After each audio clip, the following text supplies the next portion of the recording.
Hello সবাইকে। তো তোমাদেরকে একটা জিনিস দেখাই।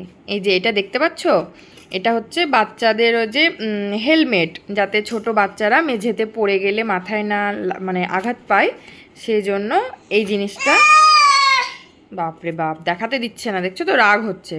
তো এই জিনিসটা আমি কিনেছিলাম অনলাইন থেকে, কিন্তু ও তো হচ্ছে এটা মাথাতে একদমই দেয়নি। ও টুপিও পরতে চায় না, বলেছি এর আগেও।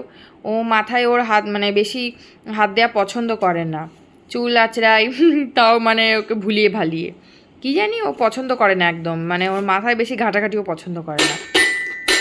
হ্যাঁ, একটু গান শুনিয়ে দাও সবাইকে। তো এটা কি করব, পড়ে পড়ে নষ্ট হচ্ছিল। দাও দেখি, একবার দেখায়, দাও দেখি। এই যে, তো ভাবলাম যে কি করব, এটা শুধু শুধু ফেলে দেবো। তো এটা ব্যবহার করুক ও খেলনা হিসেবে কিছুদিন, তারপর তো এটার অবস্থা মানে টাইট হয়ে যাবে, টেনে ছিঁড়ে মিড়ে দেবে ওর গায়ে যা যে ওর বাপরে বাপ। তো এটাই তোমাদের সঙ্গে শেয়ার করার ছিল। তো যাদের ঘরে ছোট বাচ্চা রয়েছে, সবে সবে মানে হাঁটা শিখছে, তো তারা এটা কিনতে পারো, যাতে পড়ে গেলে মাথায় আঘাত পাবে না তারা। তো আমার মেয়ে তো এটা একদমই ইউজ করলো না, তো অন্যদের ক্ষেত্রে এটা বেশ ভালোই কাজে লাগতে পারে। তো এটাই দেখানোর ছিল। পিহু, সবাইকে বলে দাও গুড ইভিনিং। ঘুম আসছে এখন পিহু রানীর, কিন্তু এখন আর ঘুম পাড়াবো না। টাটা।